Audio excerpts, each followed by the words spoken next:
Welcome to the Nobody Guide to Life, where we provide tips and tools for personal growth, personal development in your spiritual journey that you can use right now in your everyday life. I'm J.A. Plosker. You can always find out more at thenobodyguidetolife.com. Thank you so much for joining us. We hold kids to certain standards in our culture. We expect them to be kind and courteous or to stay calm in situations where we believe they're being unreasonable. But see, here's the thing. The standards we want our kids to follow are often the standards that we ourselves don't follow. So how can we expect behavior that we often can't live up to transfer to kids? Well, that's why I'm always fascinated by materials that are written for kids, but really could apply to all of us. And today's guest has written a book that speaks to exactly that. Ben Farrey-Latz is a special education teacher at Jefferson Community School, grades 2 to 6 in the Minneapolis School District. He's worked in education since '96 in private, public, and charter schools as a general and special education teacher. And after working several years at the elementary level, Ben completed his master's degree at the University of Minnesota, focusing on methods of teaching social skills to children with special needs. His book, I Can Learn Social Skills, was the result of his desire to offer tools for children, families, caregivers, teachers, to practice a variety of social skills. Ben knows that in the moment, it can be so difficult to remember to use skills such as calming techniques. And the poems in the book are a quick way to rehearse and review the skills with children and all of us, skills we all need to know. In that way, Ben hopes to create positive habits that can become automatic when the skills are needed. Welcome to the show, Ben. Thank you. It's great to be here with you today. Well, it is wonderful to have you here. And I have your book sitting here in front of me. And it is absolutely wonderful. It is really just a fantastic book about social skills and using those skills, not just presenting them, but using them. Why this interest in childhood behavior and social skills? Where did that come from in your life? Well, I think it's always been something that I've been interested in. I know even as a kid myself, when I was in probably upper elementary, I had difficulties making friends. And it was something that, as an adult now, I can really empathize when I see kids that are struggling with making friends or just knowing expectations. And I worked, like you've already pointed out, I worked in general education for many years before going into special ed. And just looking, when I started thinking about all the ways that we try and present and teach kids social skills, a lot of things in my research said that you need multiple ways and multiple modalities and ways to get it so that they can be a little bit more automatic. And when I first started thinking about this book, I started thinking about the Carol Gray's tool of social stories, which are mainly used with kids with autism, where it's just a basic story that explains, like sometimes I get mad. When I'm mad, I might do this, this, and this. But then it goes through, so it kind of acknowledges what happens, and then it says, but when I'm mad, I could do, or I should do, my friends will be happy, or my teachers will be happy when I do this, this, and this. Right. I kind of started from that idea. And then with social stories in particular, one of the things I'd read is that they work much better if you combine them with something else. Okay. Like music or other role plays or things like that. It really helps with the social stories. So for what I was thinking was that poetry and rhyme often really aids in memory. So my idea was to take the idea of a social story and change it and then go into social poems. Wow. And my initial idea was that the book was going to be specifically for kids with autism. But as it developed, I realized that it would, and Free Spirit also wanted it to be a little broader. So I tried to make sure that the skills and the poems would be applicable to kids, whether or not they have autism. So is that your area of specialty then? Do you specialize in working with autistic children? Yes, I am my special ed licenses. I have 2 licenses, one for developmental and cognitive disabilities, and the other is for autism. Currently, in my current job, I've been working with students with autism for the last, this is my 6th year. So was that your initial inspiration then, was seeing the needs that these children with autism had? Was that really your initial inspiration then to write I Can Learn Social Skills? That was definitely my initial inspiration, was another tool for kids with autism to learn social skills.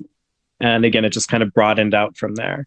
So when you were working with your editor, and you said this was through Free Spirit, I think you said was your publisher. When you were working with Free Spirit and you came to them with this idea, because when I was reading through the poems, and I know my toddler picked up the book as soon as I got it, and she was just so taken by it, and I was reading the poems to her, they really do have such broad applicability. What was it like for you when you brought this idea to your publisher, and then they wanted to change them and broaden them? What was that like for you to have to make those changes? It definitely, the editing process has been, it's quite a journey. There's a lot of back and forth, and I had an excellent editor. I've got to acknowledge him in the book. Eric Braun was my main editor, and we had a really good back and forth. And it's always a little bit hard. I think they call it kill your darlings. Sometimes there's things that end up changing throughout the process, or sometimes I'll look back and go, oh yeah, that changed a lot from the initial poem. One of the examples I use is there's a poem in the book called Where Do My Hands Go? Right. And that poem initially was actually two different poems. Working with young children, like one of the poems was about not picking your nose, and the other poem was about not sticking your hand down your pants in public. And at some point, the folks at Free Spirit came back and said, why don't we combine that into one poem and make it be about, just where we should put our hands. So, that was one that I had to really think about how could I keep some of the fun elements of both of those poems and then still combine them into a way that worked. And I'm actually really happy with how that poem ended up coming out, but it was definitely like, at first I was like, wait, these are two of my favorite poems. I don't want to cut these.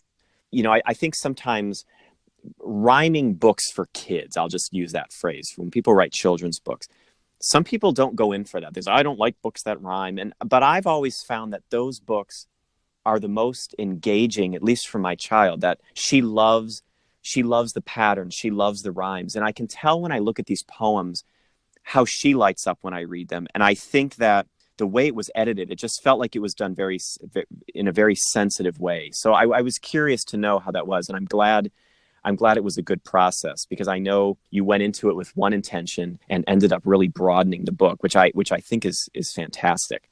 How do you use these poems as a teacher, or even as a parent? How could people use these social skills poems in their lives to help children? Well, I think, the nice thing about the book is it's set up in a way where, because it's individual poems, you don't have to read the book cover to cover every time. Right. You can think about like what's an issue or what's a concern for my child, like calm me down when you're angry, or calm me down when you're anxious, or there were some poems about manners and things like that. If you notice that there's something that's a concern specifically for your child, or something that your child is working on, you can go to that poem. I find as a teacher, there are times when, sometimes with some of my students, they have trouble with personal space. So there's a poem called Too Close. So we'll kind of practice going through and reading Too Close a couple of times. And it's just kind of that reminder that, with poems, they're short, they're easy to read more than once. So It's not like you just read it once and you're done. You can go back and read it. And again, the rhyming is to kind of help with memorization, so that it helps it become more automatic, that when you actually are in the situation where it's a problem, you can think back to the poem, and that's kind of the hope. Absolutely. So I think it's definitely like, that's kind of that was part of what I was thinking about with doing it as poetry too, is that it's just the rhyme and the nature of poems being short, and just getting those ideas out, and so people can revisit them easily. Right. Now it's so great, because you have poems just that cover so many areas of a child's life. And what we were just talking about, you have a poem here, and I see it. It's one of my favorites that I have here on page 20. And you describe, it's called How Can I Get Calm? And I like that in the first stanza, you actually describe in terms that a child could really grasp what it's like to be anxious. A clattering heart, you're breathing hard. You feel like you're ready to just blast off. And then you provide the tools that the kids can use right there in the poem, taking breaths or doing the muscle tightening exercises. Have you worked these poems live in classroom settings, and how has the reaction been to things like this? Because they're giving very practical descriptions and very practical tools. How have those been received? Generally well. I've done some of the poems in my own classroom, and I know that other teachers in my school, at least a couple other teachers in my school, have been using them, right. Which is really exciting when I hear that. And it seems like the kids really like it. I think that one thing I was incredibly lucky with and incredibly fortunate with Free Spirit is that the design of the book I absolutely love. Folks on their end did the design work, and right. So I had a little bit of input into it, but it was mostly what they did, and I just absolutely love. Just to give an idea for people that are listening, it's a combination of both pictures and illustrations. Yes, so pictures of real kids. Sometimes a lot of the pages have pictures of like animals, like dogs or cats or other. I think there's a giraffe on one page, and just it's combined with illustrations that just really accent the poems and kind of give you like give you some fun visuals to along with the poems. Right. And I think that really helps. I think that really helps keep kids engaged because visually it's really fun to look at and in addition to the fact that it's got the lessons in there. And Ben, I just want to add, and I want to piggyback off that because I think it's really important. It's hard, like you said, it's hard to describe on a podcast, but for my listeners, it really is. Ben's right. There's close to 60 pages in this book, and each page is filled with pictures and illustrations that really target the exact theme. So it does look like somebody spent a lot of time with a lot of pictures crafting each page. And I do agree. They really seem to have hit on the theme of each poem, which I think is fantastic. Yeah, I was really excited when I saw the design. So, and there's times when I'll look at it and go, "Oh wow, they caught that little." There's one about where there's a line about someone that we're about to have a spelling bee, and there's a little picture of a bee next to it. And there's one about where someone talks about a joke about a running refrigerator, and there's a little illustration of a refrigerator with legs running. So really cute touches that you don't even always notice the first time. Like there's been times when I look through and go, "Oh wow, I didn't notice that picture before. That's really cool." Right. I think that poem that you're referencing, it's funny. I just turned. It's called "Make the Switch," and it's true. So there's, you're talking about a child is busy doing one thing, but then the teacher wants to shift to something else. And I know that's something that I'm working on, certainly with my toddler, and I know a lot of parents are working on, is this attempt to get children to move from one task to another. And I just love the way that you capture it. Is you give children options and let them know that you can feel good moving on. You can feel good using these skills. These aren't just rules that we're giving to you. These are things that can actually help you on your journey of personal growth. I mean, children are on journeys of personal growth as well. And that's something that really caught me about the tone of this. And I'll just read the last line of this. When it's time to move on, I know I can do it. It feels good to know that I can work through it. And I think that is a very important lesson for adults as well. And like I said in the introduction, I'm very taken by products that seem to have been prepared for children, but also have applicability to adults. And I'm wondering what your thoughts as an educator are about that, about the skills that we teach children, but that we also hope adults will take on as well. Can you talk a little bit about that and the transferability of skills? Yeah, it's actually kind of funny because I've had several people when I've been talking about the book say, "Oh, you should write another one for older kids, or you should write another one for adults." And I'm right. Like, well, and I kind of feel like, well, there's no reason an adult can't read this book or can't get something out of it. So I think really calming strategies are calming strategies. There's no reason why an adult can't use these strategies. Like kind of like you mentioned some of them, like, we often when adults are working on calming, we always tell, often you'll hear someone tell an adult count to 10 or take some deep breaths or, get some exercise, take a walk. So a lot of these, pretty much all of these strategies, I don't think there's any reason why an adult can't use them too. Right. And there are definitely, adults in the world that still need to work on social skills. I think most people have, sometimes when they feel awkward in different situations, or, a lot of us experience anxiety, and, I find even as a teacher in the classroom, there are times when I'll step back and say, I need to calm myself right now, and just kind of model for the kids that I'm in this state where I'm feeling a little angry or anxious, and I'm going to calm my body. And, I let kids know that, it's all right to make a mistake. It's all right to be angry, but it's how we deal with the anger. So, and I think that's the same for adults. It's, it's okay to be angry or upset, but it's how you handle it. And I think there's some lines to that in the poem about being mad, and just about how, like sometimes I feel like I'm losing control and I want to hit or punch or do whatever. And I need to step back and calm myself down. And I think that's something that's really important for adults to remember too. I think adults can be just as impulsive about what they do when they're angry, or about even like there's poems about conversations and interrupting, and, adults interrupt all the time too. So yeah, I really think that the poems are all applicable to adults too. And the other aspect of the book too is that at the end of the book, there are a few pages that are dedicated to giving parents, caregivers, or teachers ideas of what to do with the poems. So again, the idea is that the poems aren't in isolation, that just using these poems aren't going to teach kids all the social skills that they need. You need to do them in combination with other things to really help get the message. Right. And I do think like that for adults, sometimes just going back and reminding kids about these things, it's good if you model them yourselves, you're kind of practicing them yourself. Right. I find myself using calming strategies at different times during the day, or just thinking about,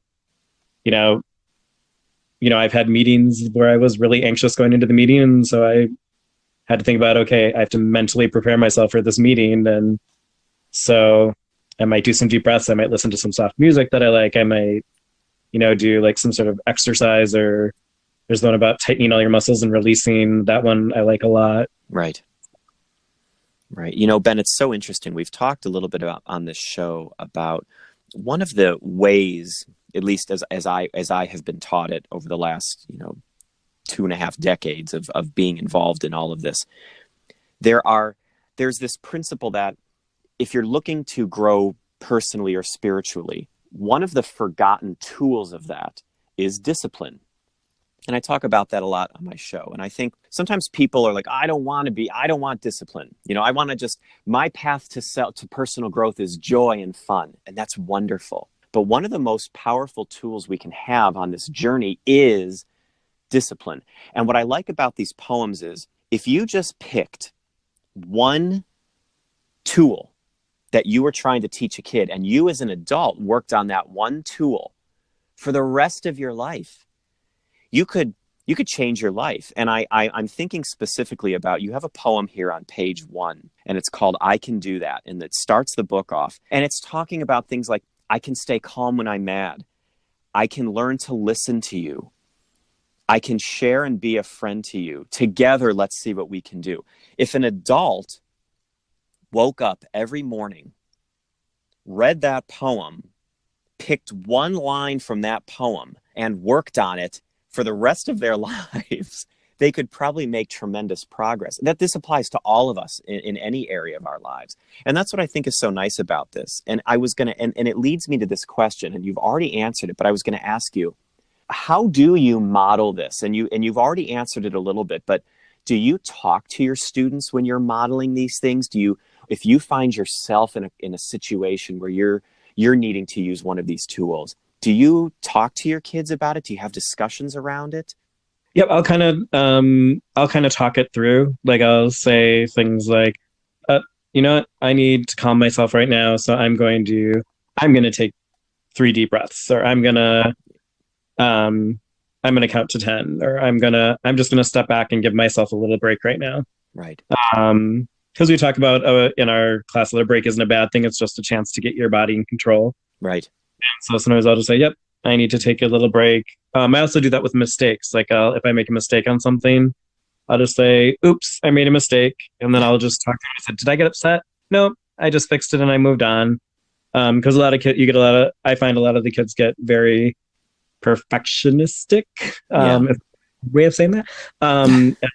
So just to kind of let them know that, I make mistakes too. And sometimes, when I'm writing something on the board for them, I'll spell something wrong, or I'll forget a word, and I'll go through and I'll fix it and I'll say, "Oops, I made a mistake. Did I get upset? Nope. Just fixed it and moved on." Right. I think kids just get into this mode that they have to be perfect every time. Right. And it's just really important for them to see that even, the adults in their lives aren't perfect every time. And I think that's a really good thing to model too.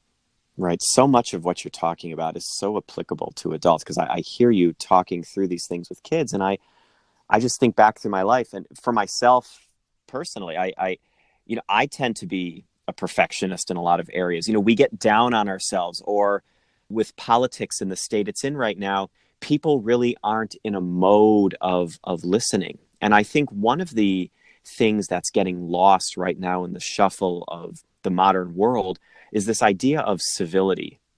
And one thing that really struck me about I Can Learn Social Skills was the underlying current that seems to be running through all of these poems is really the idea of civility. And you have one on here on patience. I don't like to wait my turn. Patience is hard to learn. And I think things like being impatient, not stepping back, not listening to people, not keeping your space clean and being respectful of yourself and others. I think that's something that's missing. And what do you think about that idea of civility? What do you think about these poems as a tool for teaching civility to kids? Yeah, I think that's definitely, a part of it is just kind of looking at how can I discuss things with people, or how can I interact with people in a way that's respectful. And, and that's something that definitely is, I see with adults too in my world. And like you said, in politics, just the idea of like, we can disagree, but we can do it respectfully. Yes. And that can also jump off into a whole lot of other issues. Sometimes it's important not to be completely civil, but that's a whole other story, depending on the issue. But that would be a major digression. But I think it's about, social skills are all based on cultural expectations. And I think that's one thing that I tried to be careful of with this book. I think, the example I jump to a lot is the poem called Look 'Em in the Eye, Right. which is about eye contact, because ironically, it's about not looking someone in the eye. Because the idea is that in some cultures, it's actually disrespectful to make eye contact. Right. Particularly cross-gender. That can be really disrespectful in certain cultures. And so the poem is all about just kind of looking in the general direction of someone. So like finding a way to make it clear that you're interested in what they're saying without, having to look them directly in the eyes, because there's the cultural issue with that. There's also, for some kids, it's actually they don't listen as well when they're looking you right in the eye. Oh, interesting. So for me as a teacher, our first instinct when we're trying to when we want a child to listen to us is to say, "Look at me." Right. And I really try not to say that. And when I make the mistake and I do say it, I say, "Wait, don't look at me, listen to me," because that's what we really want. And for a lot of kids, they can listen better if they're not looking you directly in the eye. Interesting. There's intensity of looking someone directly in the eye is very intense for some kids and adults. And so it's important to remember that there are ways of politely interacting and talking and listening where you're not looking directly at the person. I love that. And I think that's one of the strengths of this book, is that if you read it very carefully, they're not just poems that fly by. Each line is actually giving you a nuance. So my turn to talk isn't, you think it's going to be about one thing sometimes, and then there's a little subtle thing about listening in there. It's not just about waiting. It's about listening. And so that's one of the wonderful things about these poems is they are very, very nuanced. So even if they're only 8 lines long, 5 of those lines are giving you things that you can think about that are not even necessarily directly related to the main driving force. Yes, we want you to wait for your turn to talk, but I also want you to listen while you're waiting. That's huge. And that's a nuance that's not always picked up on. So I think that's fantastic. So Ben, what's a tip or tool that you can give all of us? What's something we can use on our journeys of personal and spiritual growth from your experience? What's your tip or tool for us? I think a tool is just to remember to kind of step back and give yourself a little bit of time to, like, when you need to just calm yourself or just really want to, that it's okay to give yourself a little bit of time to think through something and take the time to, figure out what tools work for you when you're feeling upset or anxious or angry. Like, what is going to personally help you so that you can, interact with other people in the best way that you can. There's so many different interactions we have throughout the day with different people, and it can be harder based on how well you get along with that person or how well you know someone and just how you interact with, people in your various circles and how close you are. And I think just kind of remembering that idea that everybody's is coming from a different place. Right. And that just trying to figure out, like, that stepping back and just thinking about how can I do this in a way that, you kind of talked about civility before, like kind of thinking about how can I step back and do this in a way that's going to be respectful and that I keep myself calm. And, particularly when, we all have times when we have to interact with people that we don't get along very well with. Right. It's kind of, I think even just recognizing that going in, that, this might be someone that's harder for me to get along with. And so maybe I need to do a couple calming tools before I go in, or maybe I need to think about that before I go in and talk with this person. Yeah, I love that idea you bring up about stepping back, because I think there is tremendous strength in restraint. And I think we're in a time of aggression right now. We're in a time of incivility. We're in a time of aggression. And restraint, self-control, remaining calm, these are actually the tools of power that endure. Because you see, shows of strength over history, empires rise and fall throughout history. That's why we have history books. But people endure, and people endure because they have the ability to be resilient. And I think resiliency is built on restraint. And like you said before, there's not always a time to be restrained. But if we step back and calm ourselves, we're able to act in a clearer fashion to take the steps that we need to take in the moment. So thank you so much for that advice. No, absolutely. And that brings us to the end of this episode of The Nobody Guide to Life. Ben, thank you so much for being on the show and sharing this with us. Thank you so much for having me. This was really great. Well, good. And I want to remind our listeners, the things we want our children to do start with the behaviors we model. So being patient, being kind, calming ourselves so that we respond instead of react. They're all skills we should practice so that the kids who look up to us will want to practice them too.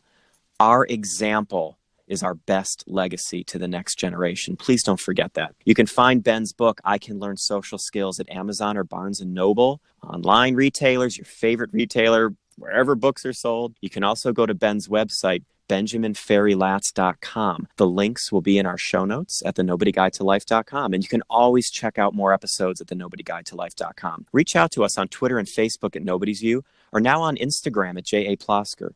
Or join our Facebook community, Simple Spirituality. If you liked what you heard on this episode, please consider sharing it with someone you know. Keep practicing and have a good week.